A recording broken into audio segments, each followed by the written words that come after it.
3, that 2. Well, I'm saying the other person. I trust the other person than I trust myself. All right, so just I'll put it to you that way. Anyways, we're here on another episode of Salient Points number 47. This one's for November 23rd, 2021. And not to say too much of a spoiler, Dalan, but I know you heard that you saw Ghostbusters, right? The new one. And there's like there's a podcaster guy on there, and he's like, it really found its voice in episode 46, and that's just to say. We're on 47. I don't know if we found our voice quite yet. So we got to catch up to a fictional podcast. But I'm your host, as per usual, Carlos Macias. Make sure to go to wegotcoms.com to like, subscribe, and all that other fun stuff. We're on YouTube as well. I got to get us on iTunes. My bad, audience. Maybe that's why we haven't found our voice, because it's not that hard to get on iTunes either. I just got to do it. And Spotify too, at least, I won't leave you out. I know you enjoy some Spotify. But and as per, what was the hit rate that we got last time? 92%? Dalan? 95. Okay, we figured out 95% hit rate. Okay. 95.7 or something like that. So it was higher than whatever you said. Yeah, but as per usual, I feel like you got to hit that 99 percentile. You got to hit that 99% to as per usual. But anyways, Mayor of Crestline, Dalan Kirkwood, thank you for joining us again this week. Stay on beat. I'm trying, man. I'm trying out here. And also on the Wheels of Steel, as per usual, I'll give him the as per usual. Luis Mendez, thank you for joining us this week, sir. It is Thanksgiving week, so I hope you guys are pretty hyped about it. So it'll be a short week at work for myself. I hope it's a short week for you guys as well. I see you're enjoying your Twizzlers over there, Dalan. Now, not Twizzlers. These are not Twizzlers. Now, so red vines, or is it the little? Thanks to you, tarts? I got the sweet tart things where they sweet tart with filling. Sweet tart. I tried looking for them at Luis's grocery outlet. For people that don't know, that's the grocery. What is it called now? Grocery market. Outlet bargain market. It's ridiculous, dude. They might as well. That's why I call it the grocery outlet, because they might as well have called it the same name 7 times over. But they rotate the inventory. They rotate the inventory, Dalan. So those were not there this time. I was looking for them, and they were not there this time. But see, so what that means is, Thanksgiving, Black Friday, all that stuff, end of the year. We do have Game of the Year nominations for the Game Awards, which I know there was like a little. I listened to Colin Moriarty's podcast, and he was talking about last time that they're like, you guys call it the VGA still. They're not the VGAs. They're the TGA. So the Game Awards, but they have the nominations were out for Game of the Year, and it's Jeff Keighley, so we kind of lend a little bit of respect to his name, plus the fact that I feel like it's one of those that as far as Game of the Years are concerned, he actually gets a lot of the media together. He gets a lot of like the Kotakus and the GameSpots, and they all kind of have a vote towards this. So the nominations are out for Game of the Year, and I know we're gonna have ours, which I know whoever's listening, you guys respect. You're gonna respect our opinions above anybody else's. But as far as the Game Awards, the nominations are for Game of the Year is Deathloop, It Takes Two, Metroid Dread, Psychonauts 2, Ratchet and Clank Rift Apart, and Resident Evil Village. Do you guys have like a kind of a front runner here? Dalan, we'll go with you first. You got anything that you wanted to take, or These, I want It Takes Two to take the top, because that game was way better than it should have been. But we all know it's going to be Resident Evil 8. I don't know. I'm kind of interested. I look, my fear. You guys know. My fear is that the arcane game Deathloop wins it all, takes it all, because it just will. But I'm kind of arcane game that ever arcane. So I still gotta yes, exactly. So Psychonauts 2 is pretty good though. If you haven't played it, then that's on Game Pass. So I hope you've gotten around to that one. That one's pretty good. Rift Apart is good. But as Deo would say, it's just a kid's game. It's just a kid's game. So, but I think It Takes Two, it was just kind of special, right? And the fact that it was co-op and it worked beautifully, and like each character did different things, and it was like minute by minute, like it was like a 10-hour game, Dalan? It took us a while, right? But it's only because it took us forever to actually get through stuff. Yeah, you kept falling asleep. But real runtime, maybe like a 10-hour game, and it was like fun. It was fun throughout the whole adventure. The whole way, every single level, they kept switching it up on how we had to do the level. It was kind of nice. So I think I don't know. I still gotta play Metroid Dread again. Psychonauts 2 was pretty nice. Village I kind of liked. Luis, out of these like Game of the Year, nominations, anything that kind of stands out for you? you know, one thing that does stand out is that of all these games on there, I've only played one of them. Reasonable. So that shows you how slow my year was, for sure. Well, what was it? The kid's game? Ratchet and Clank kid's game. The kidest game to ever kid? Is that what it is? Okay. That's the one. So, will you maybe try any of these before the year's out, just to kind of get a little more rounded take? No, I think what ended up happening, like halfway through the year, I said, I'm not buying any new games, and if I do buy a game, I'm not opening it up until I beat the games I've had in my backlog. So that's what I've been doing. I'm playing older games. I will play It Takes Two with you, and you can do like the friend download thing. You don't have to buy it. There you go. There you go. I'll hit you up in 3 years, dude. Is that a yes? That's what I was gonna follow up on. That's what I was gonna follow up on. He didn't say yes. He said he basically said we'll see. It Takes Two is pretty nice though, Luis. And I mean, you still have to run through the whole Halo franchise, which we are struggling with personally. So, are we gonna play after the podcast? Possibly. I'm down, dude. Right, Halo's good, dude. Every chance Halo is nice, man. Just Halo is so nice. But you know what? So this is one of the things that I'm sure, whether it's on a reasonably hyped or it's down the line when we do our deliberations for Game of the Year, this is what I want to get your guys' thoughts on this. Was Forza Horizon 5 snubbed? Is it really a snub when you consider like these nominations that are out? I have my own thoughts on it, but Dalan, let's go with you first, man. Like, what is it a snub? The only reason I don't feel it's as much of a snub is because of how recent it came out. But at the same time, it grew so much traction that it kind of feels like it was snubbed. I mean, Metroid Dread was recently came out too. But that one showed up on Game of the Year. What was the same thing with us for Tales of Arise? That was also snub. Yeah, okay. Yeah, but Tales of Arise, come on. I mean, Dale, let's be serious. Yeah, I understand. An RPG, but it's not even on the list, and it's I could say it's probably the best RPG of the year. Yeah, but what else came out though? I mean, like, what else came out? I mean, do we even play RPGs now? That's a good question. Do we even play RPGs now? At least Tales of Arise was on our radar because of how good it is. Now, that is actually one of the things that we got to consider. Like, Forza Horizon 2 is just so... Or 5, my bad, Dale. It's so recent. It just came out, right? And I think that's one of the things when they kind of build these lists together. Metroid Dread is probably like the most recent one from what I can see on here is Metroid Dread. And that came out at the beginning of last month, beginning of October, right? Because I've been on this Super Metroid catching up for like a month or so, a month and a half. So I know it came out like about a month ago. So I think that hurts it in a way. But maybe, Luis, if you want to follow up on that, or... I mean, it is a racing game, though. I mean, as beautiful as it is, as nice as it is, as set in the open world, it's kind of, you know, it's bound to, like, you're going to get, like, more narrative-driven type of gameplay experiences for Game of the Year, unfortunately. Or what do you think, Lise? Or, you know, whatever Dalan was just mentioning, whatever. Yeah, no, so aside from the fact that, yeah, they do have a time restriction, right? A game has to come out before November something. I forget the exact date. I thought it was December, but it is November? I'm pretty sure it's November. Okay. Yeah. But yeah, aside from that, that's basically my biggest point. Like, as far as Game of the Year is concerned, it is a racing game. You know, you're not getting as much of a narrative as these other titles in there. So sure, put it up for best simulator or something, and you know, I might win an award in a different category. But for Game of the Year, that to me, I feel like narrative has to be a big part of it, personally, for me. Yeah. It has to be a well-rounded thing. Even though I will say, like, just personally so this is why I'm kind of excited for us to do our deliberations in a couple weeks, because I want to see that smoke from Deo talking about, okay, is it still Game of the Year? Is it still Game of the Year? That's right, Deo, I'm hitting you up on the podcast here. I want to see that smoke.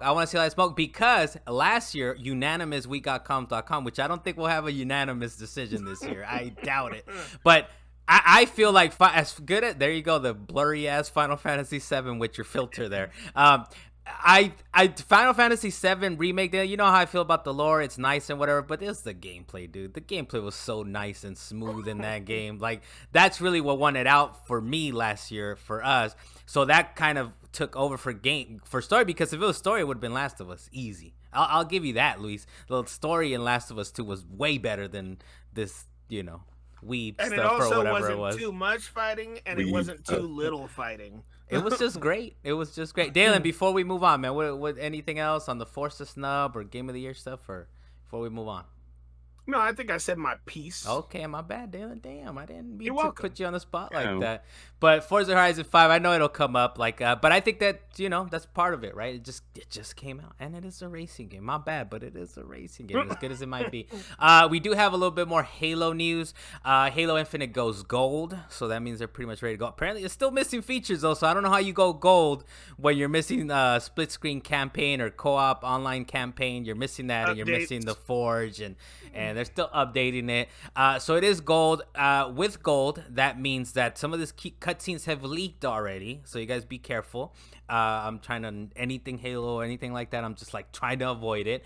And the thing that they also announced was that the campaign co-op is actually now coming May 2022 at the earliest. They had said we were February, March. Now they're like, May 2022 at the earliest. The cool thing to me that came out of it, or just kind of the interesting thing, so I kind of want to get your guys' feedback on this, is the fact that so the character director Steven Dick Dyck, he actually said that for Halo Infinite they were making it with normal difficulty in mind. He said, this is a quote from Steven, quote, traditionally Halo's always been developed on the heroic difficulty, and we did the same thing for 4 and 5, he explained. So usually we look at heroic, we're tuning everything here, everything is scaled down a little bit for normal and easy, and then scaled up a little bit for legendary.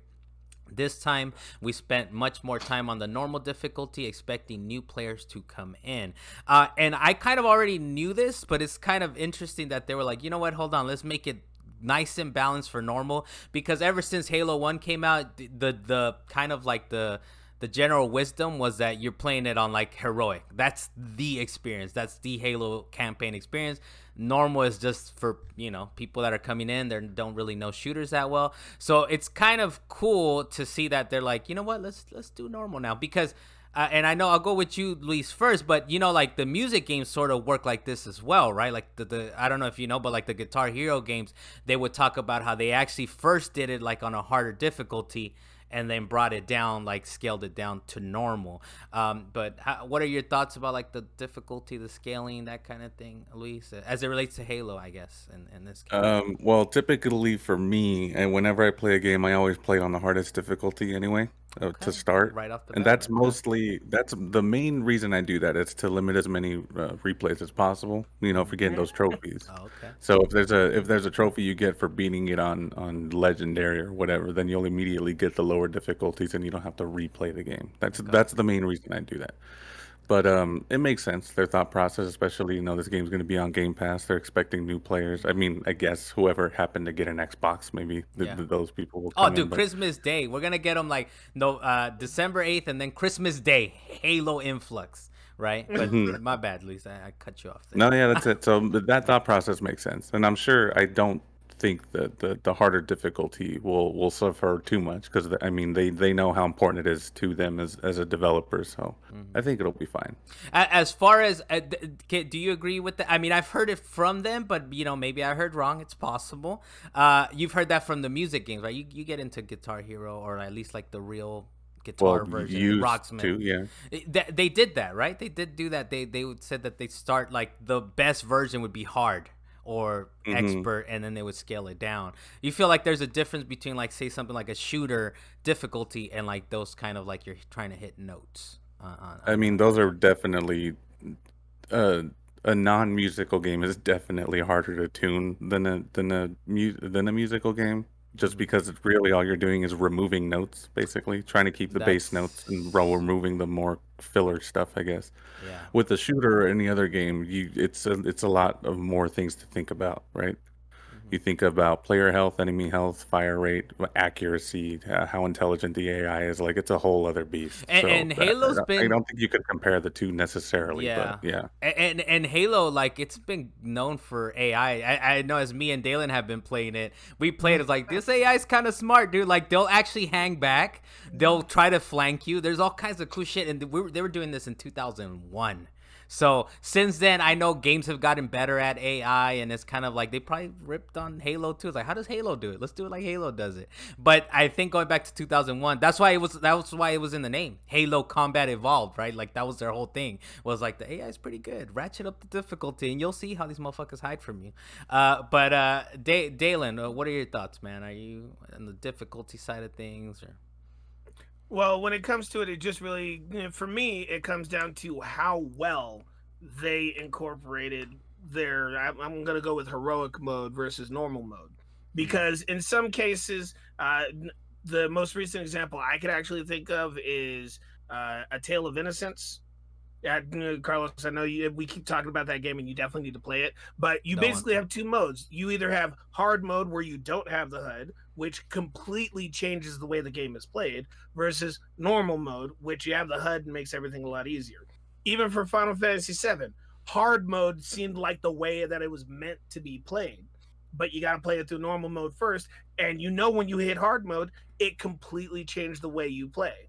If you build a game based on hard mode first, with the intent of saying, all right, this is how it should be played, or at least this is how we want people to play it, but we also understand that not everybody's this good, especially not right off the bat, especially when you first join the game, they would take that step back and say, all right, let's make a downgraded version of this just so people can get through. So do you feel like maybe they're making a mistake changing their philosophy? Like you still feel like they should have continued with focus heroic first and then tune it down? Or... Well, with the idea that they are trying to accommodate for new players, and a lot of new players are babies nowadays. I mean, there was the tweet where it said, "I only play games on easy mode." Whatever. They're wilding out at that point, though. I mean, but, okay. But that's my point: is that nowadays people don't just want a challenge. They want that fun plus story plus beat it. They don't want challenge plus story. There's a lot of people that just don't want it.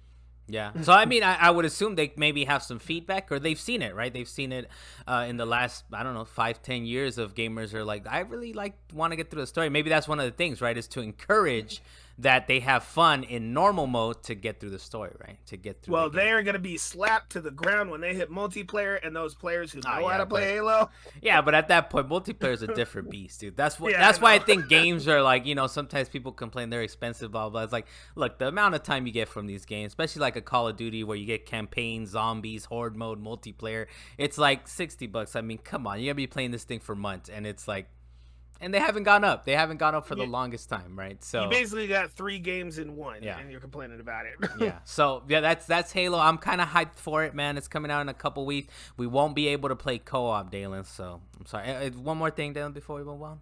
Well, I'm gonna answer, or at least the way I feel about another answer. I don't know if Luis has a different take on it, but with Halo Infinite going gold and it not being completed, I feel like they're going to do that thing where they release the game and then just keep doing updates until they have a full version, and then later on they'll release a deluxe edition or something like that. So I think I feel like that's the way they would go, because they've been doing that with games for I don't know how long, and it's very frustrating that they have their Game of the Year edition and deluxe editions. Well, I would assume that comes with, like, if they're gonna do DLC and that kind of. But I think they said, I mean, I have to go back and check, but I think they actually said all our content's gonna be free as far as like new maps and new things, and it's through Game Pass. So the business model is a little different, right? I feel as far as Halo is so tied into Microsoft, it's so tied into Game Pass that it would be tricky. But you know what? Never say never, Dalan. As far as like let's make some more money out of these people, it's possible. It's possible. Hey, tell that to Cyberpunk. Hey, man. I mean. That got a good score and we got comms, and I stand by that score too. It wasn't too bad of a game. Luis, anything else before we move on here, man? No, I'm good. So we got quick takes, nothing big for you. Dalan, on the rundown, he put he's got a case of the Mondays. Everyone has a case of the Mondays. So we'll do the quick takes. And I always put, like I've said before, the quick takes, the quick is in quotes. It's a quick take. One of the bigger things in the past week, though, was the fact that this whole Activision Blizzard thing, man, and sometimes I don't put it as a big story because I'm like, how do we approach it? So much. Well, a part of it, but it's like, how do you approach it, right? But we do have to it gets big enough to, it's like, we gotta mention it at least, right? Especially like Nintendo is the latest. On Monday, Nintendo came out, and I think it was an internal email throughout the company. They actually said that the Activision Blizzard, quote, harassment stories, they find them distressing and disturbing, unquote. And also Xbox boss Phil Spencer, he said they're, quote, evaluating all aspects of our relationship with Activision Blizzard, end quote. And also there was a petition that was going around, and at last count, the last thing I saw is that there's 1,200 employees. It was so much, as I think it might have started like 500 or something like that, which is already a great amount of employees. And it got to so many employees that they actually added a counter to the petition. Now there's like a counter on there. I think I might have seen like 1,300, and there's like just a counter that keeps going with how many more people from the company keep signing it. Bobby Kotick, who is the CEO of Activision Blizzard, he said he would consider leaving if he can't fix its culture problems quickly, which it's kind of funny though, because I don't know if you guys followed up a little bit more about it, but the shareholders were kind of like, wait, hold on, hey, whoa, he's gonna fix stuff. Instead of like, okay, let's get him out of there. And now, Kotick is kind of like, well, we'll see. I mean, we're trying to fix stuff around here. Give me a chance. But we'll go with you, Luis, first. What are your thoughts on any of this stuff that's been going on in the last week? Well, yeah, it's definitely people in the company, obviously on the lower end of the rungs, obviously don't like what's going on, and it's not like this is sort of new news to him. Like, he's been aware of these things. He's even done these things, right? At some point or another. Yeah, he's been accused, right, of like, hey man. Yeah, he like told a coworker over the phone that he was gonna kill her or something, like super angry or something. Yeah, that was one. I don't remember hearing about that. No, I saw that quote kind of coming around, and it's pretty wild. Yeah, and he's been aware of this stuff for a while. So people inside want him out. Their partners are apparently starting to come out, and everyone's saying we don't like what we are seeing or hearing here. And obviously, more than just with words, they're starting to speak with their actions. So they're trying to sort of distance themselves from Activision Blizzard. Yeah. But it seems that the only reason this guy's still there is because, so apparently half of the board they're kind of like super tight. They've been together for nearly 20. No, not well. I mean, there's some women in that group as well that have been working together for nearly 20 years. But they dubbed it the boys' club. Well, yeah. That's what you're mentioning. That's the nomenclature, sure, Dalan. But yeah, there's continue, Luis. don't get stuck on that. Don't get stuck on that. So they've been, apparently, I was looking this up. Apparently, when he came in, and I think it was 2003 or something like that. The stock was at $2, and right now it's still at like 62, 63, even though they lost over the course of all these allegations and media scandals, 32% of that. So, I mean, they're obviously still making money, which is probably why they still want him there. And they're trying to do everything possible to keep him on board. Well, and from what I understand, the stock hasn't really tumbled as much because people are aware that these guys own Call of Duty. They own Blizzard. Mm-hmm. So it's like the expectation is that it's rocky going right now while they figure it out. Honestly, it's just a matter of time whether they're like, we need to get this guy out, right? At this point, it's like, okay, the stock is gonna go, the company's gonna continue with him or without him. It's just a matter of like when. I feel at this point, right? I mean, you have 1,300 people and a counter, after everyone's signed. I feel it's a whole thing. Luis, something another you want to continue before we give it to Dalan here on his thoughts? No, yeah, I think that's kind of it. It's like it seems they're probably just delaying the inevitable and trying to figure out a way to sort of quote unquote take care of him on his way out, right? So I think that's what it's leaning towards. But there's golden handshakes, there's little golden parachutes, whatever you want to call them, man. I do know that there was a quote that I had actually seen while I was actually looking up this stuff, because I didn't want to go through everything on here. It's a lot. It's a lot. Yeah, it's a lot. But I know at one point part of the backlash about how they actually came back with, I can't even think of the word for it, when they responded. They had a terrible response, and their basic response was, I'm not going to resign. I'm going to try and regain everybody's trust.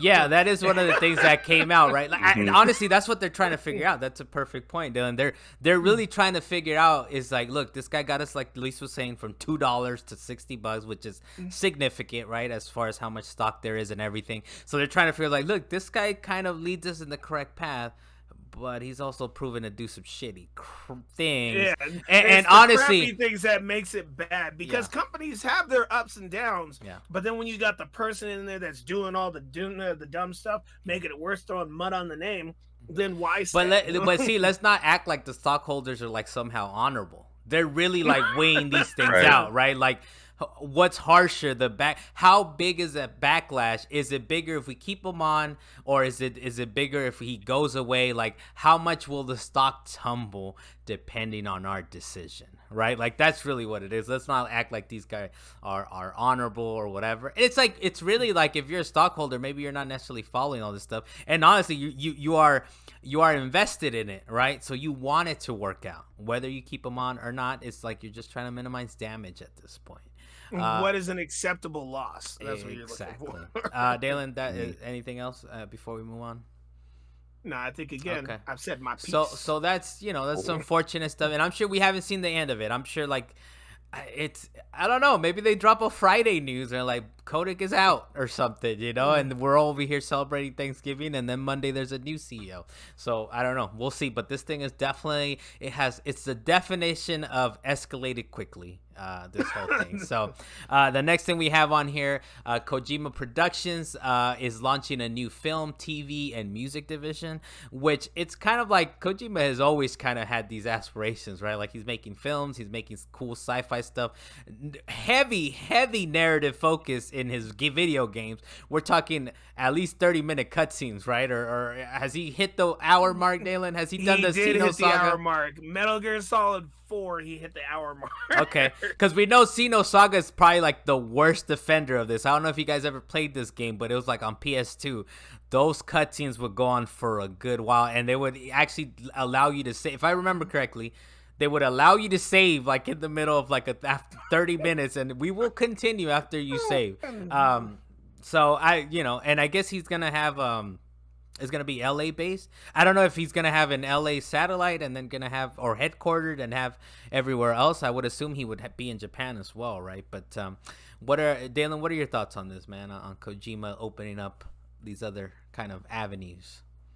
Just because I find it too funny, I'm going to point out on the rundown, Carlos ended up putting Kojima Productions instead. But really did.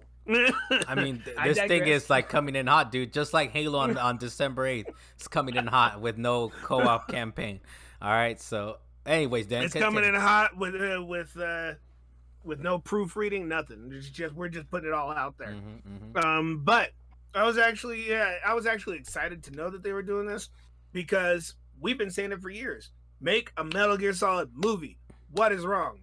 Why are we waiting on this? He makes beautiful cutscenes. I hope you understand. Ones that you're very much involved in. I hope you understand he doesn't have the rights to Metal Gear Solid, though. They might get a something that's like it. After the blow up they had, Dalan, after they're like, get the fuck out of this company, like, you think they're gonna clean something up, like where they will allow him to make a Metal Gear Solid movie like that? All right, fine. I'm sure you'd be very happy with a Death Stranding movie. I know. That's and if he could work with the people who did Castlevania, what was it? Lords of Shadow. I think it's also Mercury Konami went production. Out of business. It's also Konami production. No, Mercury Steam. No, Dalan. Mercury Steam just made Metroid Dread. All right, I'm fine with this. Good job, Dalan. Good job. No, I remember they were having some sort of problem after that game, but I thought if you guys beat I beat Samus Returns, and I saw nothing but Paisa names, which I really appreciate. I was like, Hernandez Fernandez. I was like, okay, I like this. And it was like, oh, that's right, this Spanish company. Luis, your thoughts on this, man? What's going on with Kojima here? Yeah, I mean, they did used to have an LA studio at one point for right? I think so. I don't know. I don't think it lasted very long. There, no? I'm not sure. I know that I used to work with someone that worked there, and he worked on the last Metal Gear Solid. Okay. But yeah, I don't know if they're still there or not. So yeah, but Yeah, I'm curious to know whether or not they'll work on like their own stuff, or because they specifically mentioned TV, film, and whatever.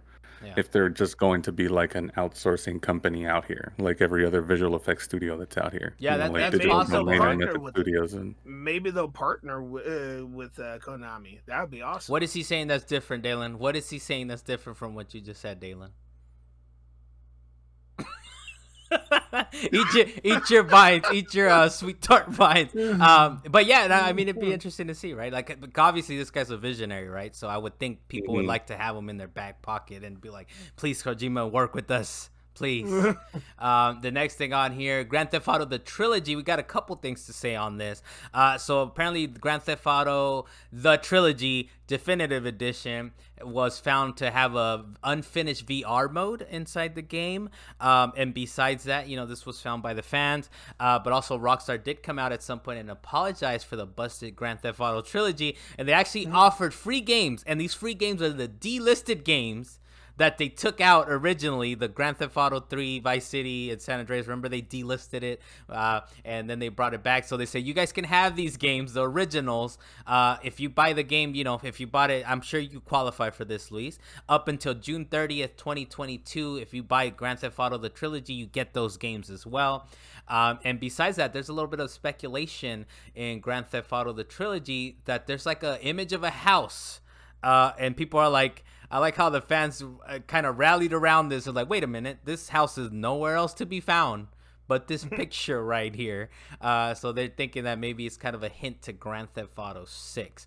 Luis, we'll go with you first on this one, man. What are your thoughts on any of the GTA, the Trilogy stuff? I'm going to butt in on that one. Okay, Dylan, you go first. Damn. The only question I have is, did they ever fix the launcher for you to even be able to play the game? Okay. That's your statement? Yeah. There you go. Okay. That was it. All right, Luis, what are your thoughts on any of this stuff? So the VR thing doesn't surprise me. I mean, they themselves even said they're gonna make San Andreas for the Quest, right? Mm-hmm. So that's not surprising. I wouldn't put too much. I wouldn't look too hard into that. Okay. Yeah. You're right. The launcher. It should be noted that what they mentioned when they brought the launcher back, Dalan, and then they brought the game back and allowed you to re-download it. They're putting up the versions on the store for free only if you bought it through the Rockstar Games launcher, not like if you bought it on the PlayStation, because those things didn't necessarily. Yeah, no, not on the PlayStation. They didn't have them, right? Or maybe they did actually. They could have given. Yeah, but they didn't have the same issues that the Rockstar launcher did. So that's the sort of asterisk there. Okay. And that house, that also does not surprise me as far as the GTA community is concerned. They look at every single frame of every single trailer in detail and like analyze it and be like, this is the next breadcrumb and fucking. Yeah. So Half-Life 3 confirmed. Yeah. That house. So they looked at it and basically all the photos on the wall. It was in San Andreas in this like diner or bar or something that had photos of UFOs in the original one, but basically on the remastered one they changed it to be photos of their different games with UFOs in them. So there's something with Red Dead, there's GTA 3, 4, 5, and of all those other pictures, you're like, oh, that's definitely from that game, that's in this area, that's in whatever, and one of them is sort of quote unquote unaccounted for. And it looks like what people are saying, a house that's typically in Florida, like it looks like a typical Florida house. Yeah. And then in GTA 3, they changed the billboard next to the airport that used to say like that was teasing Vice City originally, and it said "See you in Miami" or something. And now it changed it to "See you soon" with a plane flying. So it's just kind of adding more fuel to the fire that the next game will be in Vice City again. Right. Like, but modern, right? It's kind of like the rumors that it's a modern Vice City or something, which I'm cool either way. I mean, if you think about it, that's what they've been doing since 4. They went back to Liberty City, then 5 back to San Andreas. So 6, you could assume they're going to Vice City. I like it, dude. I want it in my life. But stop logging into GTA 5. That's the only way we get it. So this is a weekly PSA. Stop logging into GTA 5 so we get 6 already. You got to say this into the camera, Carlos. Say it into the camera. Where's the camera? Wait, hey, put the camera on me. It's like, put the camera on me. Stop logging into GTA 5, all right? Stop it. Dalan, this next one's for you. I know you're pretty hyped about this, but I don't know if you remember, but Sony was suing the crap out of like these faceplate manufacturers. They were like, stop doing that. We don't like that. Only because apparently Sony has a patent that they put in for official PlayStation 5 faceplates, and that's kind of suggesting that these are coming.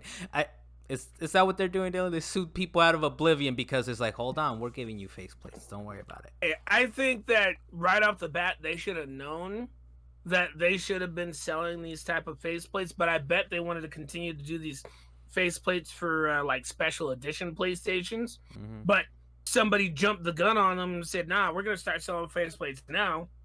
PlayStation looked at it and said, hey, we're losing money because these people are selling our faceplates to other people.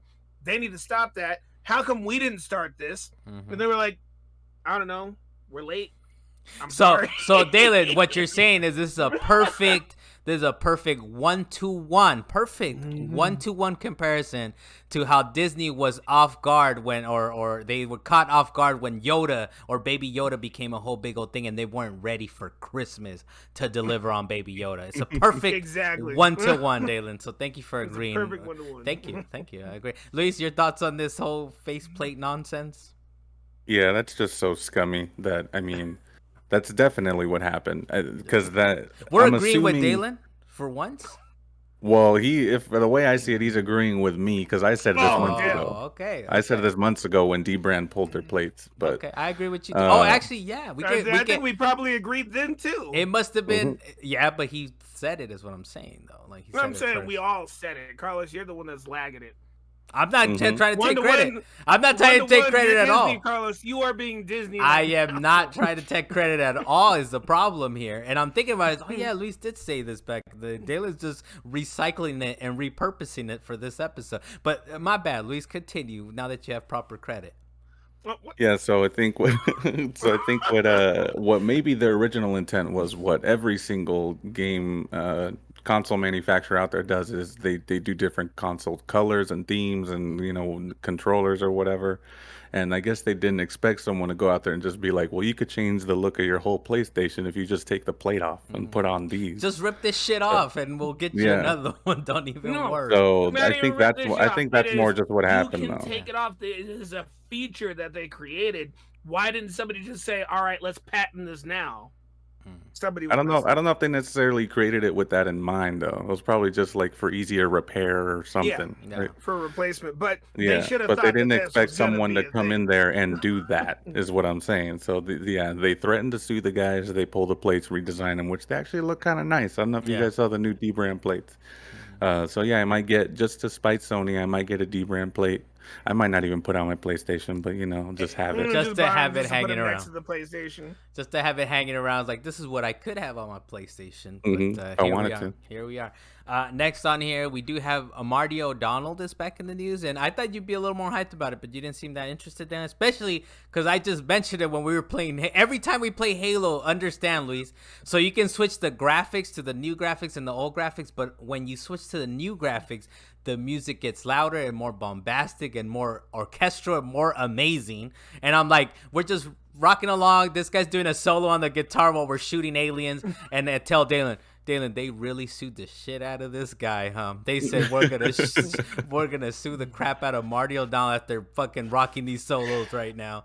But he did so. He's actually telling fans now to stop sharing and quote unquote destroy any Destiny or Music of the Spheres kind of related music that he released. So he's kind of doing damage control, like like Activision Blizzard right now. He's doing a little damage control. He's like, hey, destroy everything that I ever put out. Hey, don't trivialize the Activision Blizzard thing. That is not a 1-to-1. No, it's not 1-to-1. But I'm saying damage control. That's definitely not 1-to-1 with this, right? And especially because I kind of respect Marty O'Donnell. I mean, they must have had a fallout, some Kojima-esque stuff must have happened there. But he still did some amazing music. We were just rocking that game and the solo, the heavy guitar solo. We could definitely hear it. But it was very loud. It was very loud, and we're like, yep, we're just getting down on some Halo 2 right now.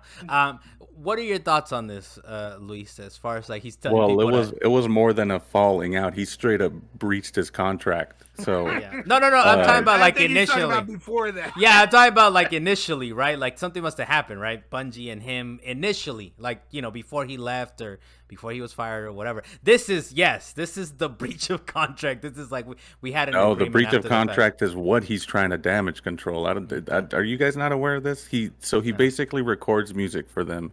Yeah. Then it's licensed. They own it. Okay. He starts then releasing it years later. There, they had a falling out. That's what he means. Yeah, because I mean, if you're Bungie, you kind of look the other way, right? If there was no falling out, if there was no like contract, they would have been like, yeah, right, I would. Because he starts releasing music that they own, and so, you know, putting it up on his YouTube, monetizing it, whatever. And it's like wait a minute, that's later, not yours. No, and I honestly feel you on that. I do understand that, but it could have been a little more like hush hush, right? It's like, all right, dude, stop doing that, and you know. But it's it definitely was like until he came out and said, "Hey, they're trying to silence me. Like they're take this." So he's the problem all over the place. Okay. He could be playing whatever. He could be shredding whatever guitar riff while you're shooting aliens. He's the problem here, dude. He's still the problem, even though he gave you the beautiful guitar solos in Halo 2 while you're shooting down the Warhog. I don't care what ballad it was. He was still at fault. But yes. I mean, I feel you honestly. So what comes of this? I guess what's next? He's saying stop it, right? At this point, it's like what is it, like the cat is out of the bag, or what do you call it? The Jack in the Box is out of the jack, or whatever you call it. The can of worms. Yes, all those things. Like at this point, he's like, wait, stop. It's like, dude. Hey, internet's the internet, dude. It's already out in the ether. Hey, once it's on the internet, that's it. He basically said, "You broke the seal, man. You broke the seal. It's over.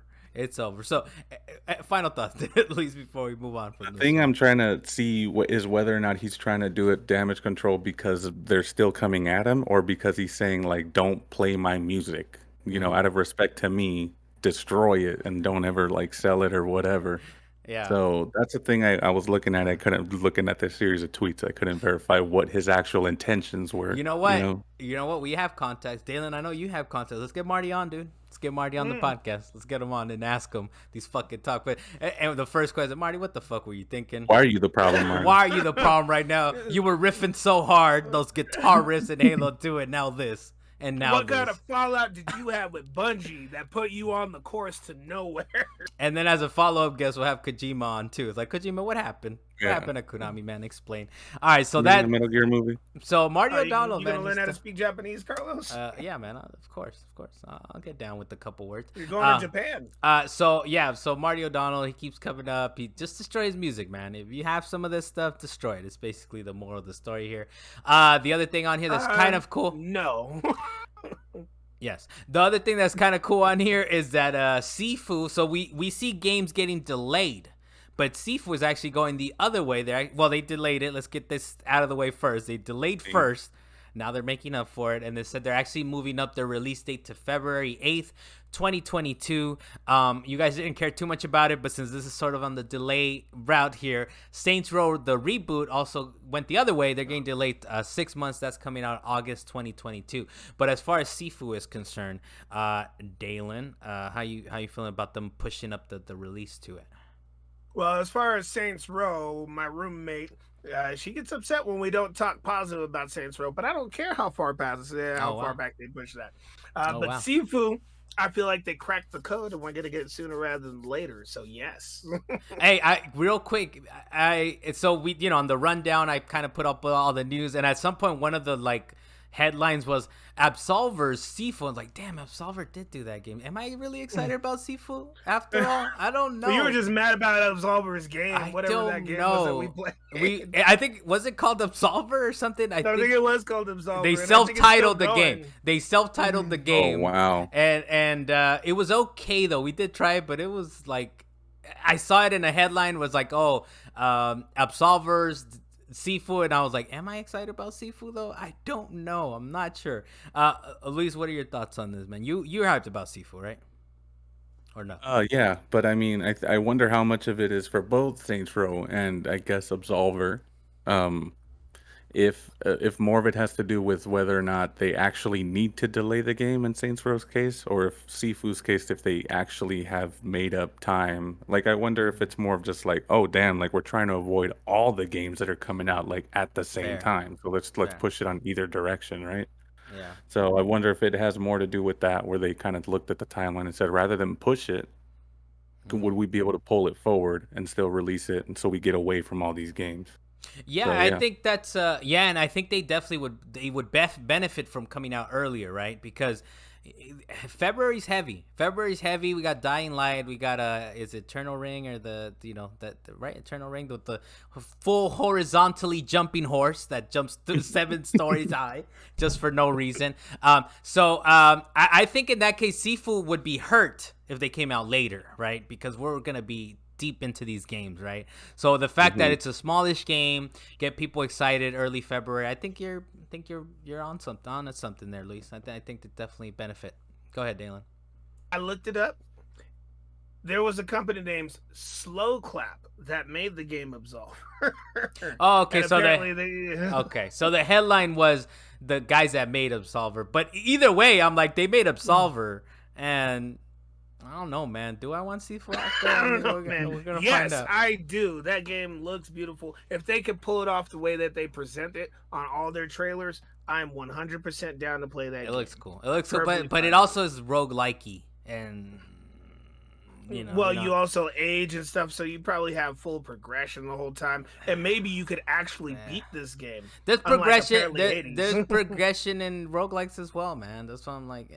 But anyways, I'll give it a shot. I'll give it a shot. All right. Now this one, I know you're pretty hyped about this, Dalan, but Warner Brothers is actually coming out with the game called MultiVersus, which I kind of like. That it's just so wacky, dude. MultiVersus, huh? We're gonna call it just MultiVersus. Apparently, it's gonna have Batman, Arya Stark from Game of Thrones fame, Bugs Bunny, and I don't know who else, man. They're gonna throw everything in the kitchen sink, apparently, if they're gonna throw in Game of Thrones characters. But Neo's gonna be in it, just like what was the name of the movie? From the Matrix? Space Jam 2. Neo. Just like Space Jam 2, this is gonna be Warner Brothers, the commercial, the video game. That's all you wanted to say, huh, Dan? You just needed to say that. No, I wasn't thinking about that until literally like 5 seconds ago. He was working on that one. Like, you were workshopping that one for a while, Dalan. No, quite honestly, I just thought of that. I remember us saying the same thing about Space Jam. Space Jam was the Warner Brothers commercial, but including Space Jam. This is the Warner Brothers, like all their IPs, but in the form of a video game. It's their commercial saying, hey, you remember Bugs Bunny? He's still alive. They're going to put Neo in it. I know they're coming out Matrix 4. They're trying to make him relevant again. They're just going back to all their old IPs and saying, all right, let's do something special. Do you remember Arya Stark from Game of Thrones? That was actually my favorite character in Game of Thrones. So she didn't look anything like Arya Stark in that game trailer. I kept looking at her. I was like, who is that? Who is that? Then at some point I paused it when they were actually on the You saw a little dragon in the background. It was like Game of Thrones. I saw no. Even the dragon didn't even trigger it for me. Okay. What triggered it for me was that it actually said Arya Stark on the character select screen. What triggered it for you is that they said the name of the character that you needed to know who it was. Exactly. That's what made it clear. It made it clear that they said the actual name of the character you were thinking of. Outside of that, I never would have known who that was. But they probably didn't want to pay for her likeness, though. That's probably that is. What happened. But MultiVersus, you're kind of hyped for it then, Dalan? I'm down to try it. I mean, I also tried the PlayStation one that came out, whatever that was called. I can't remember what that one was called now. There was that 8-bit one that came out for the PC, and they're just trying very much so to bring Smash to other types of games. Well, the last wacky one was the SpongeBob one, right? That's kind of or the Nickelodeon one. The Nickelodeon one. At some point, Shonen Jump hopped on it because they didn't think of it first. I mean, it just happens. I still want to try out that Nickelodeon one, actually.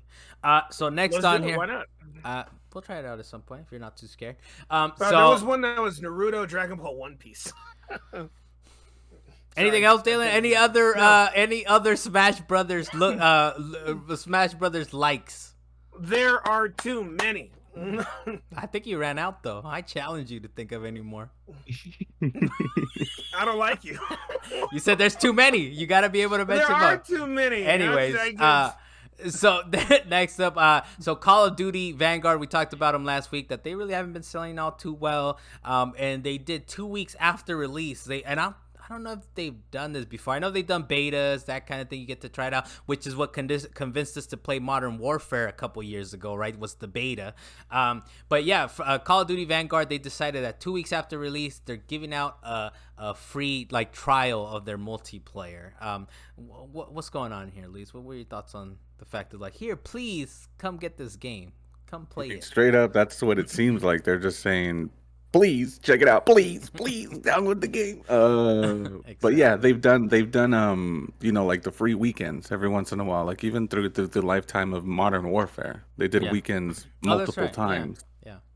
So I don't know, this free week is an interesting thing, especially this soon after release, but it's most likely due to the fact that they sold way under what they were expecting.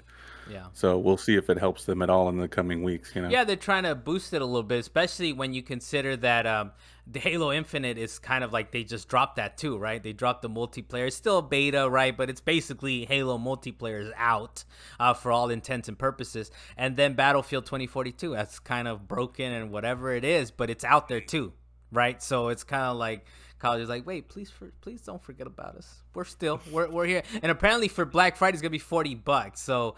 I like the campaign. I might be convinced to pick it up just for the campaign. $40 for the campaign. Yeah, I'll check it out, and then we'll kind of shoot the poops a little bit.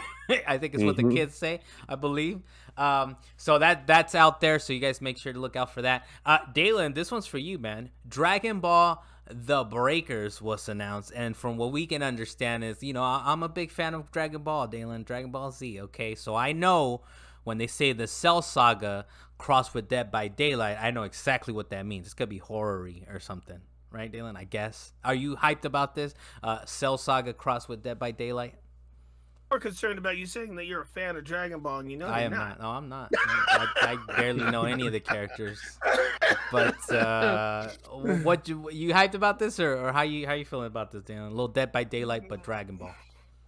I can tell you right now, I am not going to play this game. Okay. It is an interesting concept, but I am not going to play this game. I can't say simply because it's Dead by Daylight-ish, but that's a huge factor.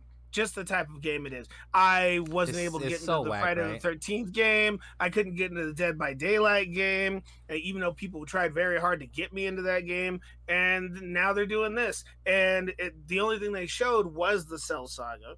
So unless they do other enemies, because there was more than just Cell that was going around murdering everybody. I know. But unless they actually do other bad guys and put new mechanics that aren't simply Dead by Daylight, it's not gonna be as fun. Apparently there's this whole fighting back mechanic that they put in it, because you could like create Bulma's machines to actually shoot at Cell and stuff. But if that's the case, why did we need Goku to beat Cell in the first place, or Gohan for that matter? But I'm sure you're like, I don't know who that second character is. That's what I'm saying, Dalan. That's exactly what I'm saying. But so I mean, if they don't even have the fans like you on board, but you know what? I think there's gonna be a little crossover, right? We have the people that are trying to get us into Dead by Daylight. They're also Dragon Ball fans, right? So I would think there's an audience for this. I assume so. I don't know. They make games. Well, even people that are ready to like move on from Dead by Daylight, or that they like that kind of gameplay style, I'm sure they're gonna be willing to like, I'll jump into the Dragon Ball skinned Dead by Daylight. So I'm sure there's an audience there, but we're gonna find out. Yeah, but if it's the same old thing, it's gonna be abandoned pretty quick. That's what we thought about Dead by Daylight. I'm sure there's still people on it. I don't know those people. Well, we know a few of them, but I don't. Yeah, they're there. They exist. Hey, there's also the fact that it's the attempt at using Dragon Ball, and Dragon Ball is known for its fighting. In this case, this Dragon Ball game is going to be known for its hiding. And nobody wants to hide in Dragon Ball. I thought you were going to say they're known for being crappy games, but we can move on from that. There's a couple of crappy games, yes, but they do have some good fighting games. If it's not a fighting game, it's going to have a hard time succeeding in any. All right, then we'll see. I feel like there's an audience. We'll come back to it, I'm sure, in the future when it does drop, Dalan. And I'll be like, told you, Dalan. Told you. Hey, I mean, Dragon Ball FighterZ is still going strong. All right? I'm like, I'm a Dragon Ball fan, so I knew this was going to be a hit. And you're going to be like, what? And I'll be like, yeah. So we'll move on to what you've been playing. Luis, I mean, I just mentioned it. like really a few minutes ago. Where's the camera? Put the camera on me. Stop logging into Grand Theft Auto 5. And what did you do, Luis, this past week? What did Logged you into Grand Theft Auto 5 online, grinding like crazy. So I'm setting up a few heists so that when you join us, they're ready to go. Okay. So I'll join. Yeah, I'll log into. Is the game on sale right now?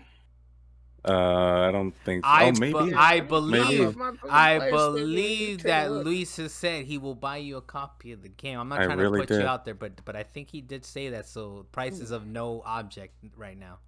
I almost forgot. I need to go. While Dalan's over here got his phone going at full blast. Luis, okay, Grand Theft Auto. Is that it? You've been setting up heists or just grinding, setting up heists, running my nightclub. You know the vibes. Stop logging into Grand Theft Auto 5. Dalan, we're gonna join him for some heists, I guess. I've never done it. I do want to do them from like beginning to end, Luis, if we can, please.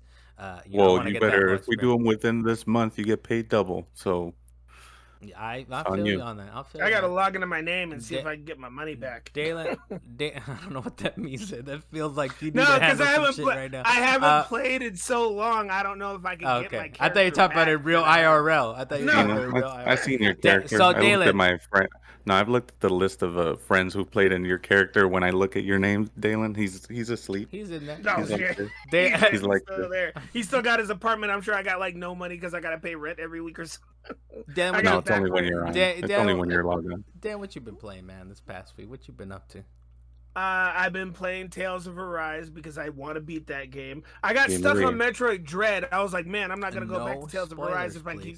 I won't spoil it for you. Okay. But that game is definitely beautiful, and I feel that if Metroid Dread was out longer, that it would fully deserve to be on Game of the Year. It is nominated, though, Dalan. It is actually one of the nominated, snubs. So I'm like, I gotta live with the fact that it's up there, and that's fine. I personally wish Kenna Bridge of Spirits was up for Game of the Year, but that's just me. But it is up for Indie Game of the Year, and I'm also fine with that. But Tales of Arise, still a beautiful game. I still feel like it got snubbed as an RPG. They just took it out of the running entirely, and that's upsetting because this game is actually very excellent. It has a good story. It is in the RPG category.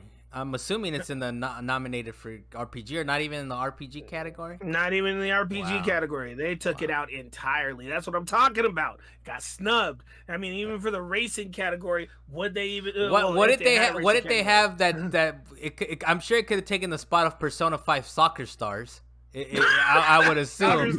I would have assumed it would have taken a spot there, but not even that. Is that what you call it? Not even that. Not even the Tales of Arise couldn't get in there and take out that. It couldn't even get in there. You're talking about strikers, though. You're talking about soccer stars.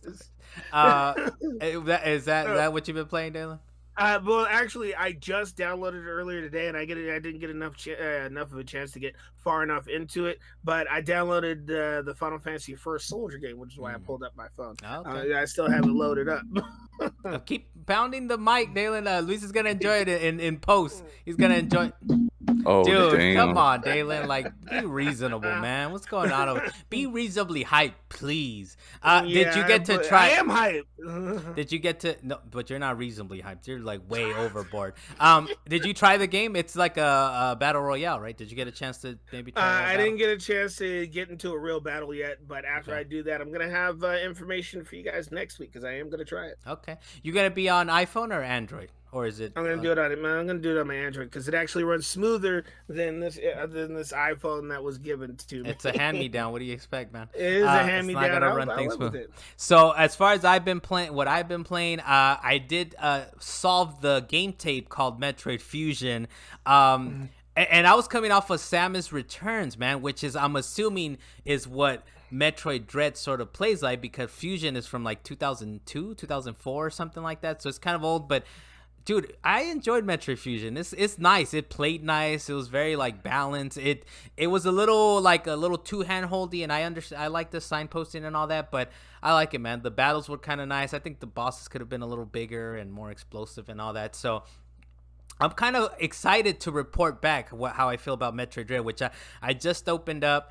I'm hoping that it's kind of like they took Fusion and Samus Returns and kind of made a fine little stew of it. I will say, Dalan, I was ready to play Metroid Dread at work today, and I, opened up my Switch. I opened up my Switch. I was like, all right, I'm ready. Let me start this thing up. No Metroid Dread. I left it at home, and I was like, oh, what? What? So what did I do? You had to download it on your Switch. I actually was thinking about it too. I was like, you know what? You're about to double dip. I download this thing right now? I was like, you know what? I'm gonna have some restraints. Let me put on Mario Golf. That's what I played for at work for a little bit because I didn't have Metroid Dread with me and I was a little upset. But that golf is kind of nice, man, and it's technical. I didn't understand like some of the shots you can make in this and how it sort of works. So I definitely got to play through the story mode. I hate the sounds. I absolutely hate the sounds in that game. It's like bah, bah, bah, bah. I'm like, relax, chill, please to chill.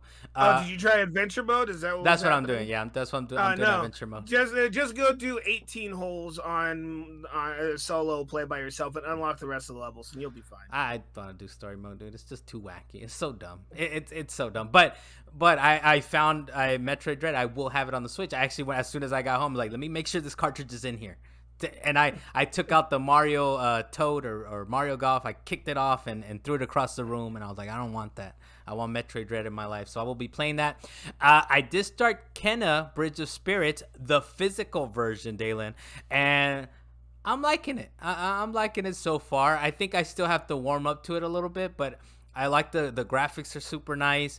I was going back and forth between performance and fidelity because I want the prettiest graphics. But you can see that thing glitch. Me and Lily were looking at it. Right off the bat. Yeah, me and Lily were looking at it, and I was telling her, like, can you notice the difference with the graphics at least? And she's like, it looks about the same. And then she's like, maybe on the clothes, you could kind of tell the difference. But then you move. Then you move. It's kind of rough, right? But the graphics look basically the same, though, right? Were you able to? You did the review for We Got Comms is the highest rated game, and as just so you know, Dan, I'm gonna do a second opinion review on there. So I'm gonna throw in a little my thoughts, and we'll see how I think about it. But did you notice a difference between like that big of a difference between fidelity and performance, or as graphics wise, visuals wise? Yeah, I actually did. Is that when I put it on fidelity, it actually did get sharper. Some of the lighting changed a little bit, and you could tell that it was actually smoother and like smaller pixels, obviously, so it could actually get that sharper image.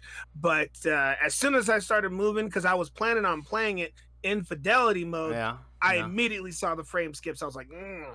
Yeah. Nicole, my wife, she looked up at the TV. She was like, what happened to your game? It was working just fine. Why is it tearing up like this? Why is your character glitching? I was like, nah, I switched it up. Let me change it back to performance. I changed it back to performance. It still looked beautiful, but I was moving smoothly. So I was like, all right, keep it like that. Yeah. So my review is based on performance, not on fidelity. Yeah. So my thought was, because I think I did it for Final Fantasy VII Remake, was that I played through it in fidelity, and that wasn't too bad. So my thinking is like, I want to get like the best, prettiest graphics, and then afterwards, if I go do some trophy cleanup or something like that, then full on performance mode, right? But in Kenna's case, I think it's a little too obvious, man. I think it's just a little too like. Yeah, I don't know, but I'm kind of warming up to it.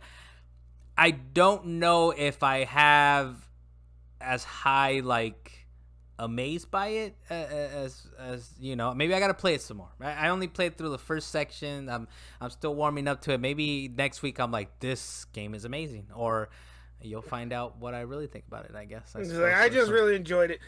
For your personality, I don't know if you'll actually enjoy it as much as I did. Okay, we'll see. I could say that right off the bat. It's still a fun game. You'll still be able to get through it. You can still enjoy it. But I personally doubt, and I'm calling it now, that you are definitely not going to give it the score as high as I. Well, we'll see. We're going to find out, Dalan. The gnomes definitely are like, what the fuck is this? What am I looking at right now? The little gnomes at the beginning. Yeah, the little, not the rots. Not the rots. The little weird little. The two people. The two little kids. No spoilers, but they look dumb as hell, and I'm like, fuck, this is what I'm playing right now. I will say, though, Lily is enjoying the crap out of that game, dude. Like, I came home, and she was playing. I was like, okay, you found out I have Kenna. And she was having the time of her life. So I'm pretty sure she's going to be digging it. We'll report back. So some Metroid Dread next time. Some more Kenna Bridge of Spirits, I'm sure. For me, the first soldier, I'll have something on that. Maybe I grab it, dude. Maybe we kind of check it out together. I don't know. We'll see. Maybe it does do crossplay. Maybe it does crossplay or something like that. But besides that, so the singer for the week. You'll like this one, Dalan. I know you went to your first NBA game recently with us at the Staples Center, but understand that it will no longer be called the Staples Center. December 25th, Christmas Day. Is that when they're going to do the big reveal, Luis? I'm sure Christmas Day they're going to be like, here it is. The new name of the Staples Center is Crypto.com Arena. So December 25th, 2021, they have the naming rights for the next 20 years, as Staples did, for 20 years. And the website paid $700 million for the naming rights. And we're already pretty hyped about it. I got to say, the last game me and Luis were at, we were like at the Crypto.com Arena. We're already getting hyped about it. Dalan, how you feeling about going to your first NBA game, and soon enough you will have spent your last time at the Staples Center? It will not be a Staples Center, so if you go back again. Well, I can say that, at least I went while it was still called the Staples Center. And then when it gets changed to Crypto.com, I could be like 60 years old talking to a little kid talking about, that place used to be called the Staples Center. Yeah, they changed that name. And I hope you tell those kids like, and I left early for some Coco Ichibanya-chan. No, I left early because Clippers were winning a little too hard. And we all knew what was going to happen. Okay, I got you done. Crypto.com Arena. Hey, dude, just so you know, the next game that we went to with my brother, there was a little scuffle. We'll talk about it off air, but there was a nice little scuffle. No, I saw it. Happened. I saw it. That was nasty. Luis, what we doing, man? We love Crypto.com Arena. We love the name, right? Like, how you feeling? Why can't they just call it Crypto Arena? They need to get the .com. Crypto.com. They have to get the .com, dude. That's they don't own all crypto. They just got. But they own Crypto.com. That's the thing, right? I think that's the main thing, right? Because you say crypto and you imagine Bitcoin, you imagine Ethereum, you imagine whatever you imagine, but these guys are specifically like, no. Crypto.com. Go to Crypto.com. That's what we want you to do. But and then we need to go up there with a spray can and underneath it put .org.edu. Oh damn. Luis, we're already used to it, right? We're already used to calling it Crypto. I guess we're gonna have to, because you got a few more games left this coming season. You got no choice. Yeah, it's gonna be an interesting little thing. Hey, so besides that, look, it's Thanksgiving week. I hope you guys have a good one and enjoy some time with your fam and all that. And you guys got any special plans, Dalan and Luis, that you want to tell the public about, or did you want to let everyone survive? I'm gonna survive, and you'll see me next week. All right, there you go, Luis. I know Luis was tasked with the actual specific thing, right? I'm making the stuffing. Make sure you get it all up in that crevice, though. That stuffing. Okay. And that's the show. Salient Points number 47. I'm your host, Carlos Macias. Make sure to like, subscribe. Go to weGotComms.com. I think Deo is working on something else, man. He's liking those guides, man. I like those how-tos, how not to die in Halo, what to do in Forza. So he's got something working up, and we might have a reasonably hype before the week is out, possibly. We'll see. So I'm Carlos Macias. Dalan with the 95% hit rate per usual. Stay on beat either way. Dalan Kirkwood, Mayor of Crestline. Thank you for joining us, sir, this week. And Luis Mendez on the Wheels of Steel. Thank you, sir. You got it. See you guys next week. Latest.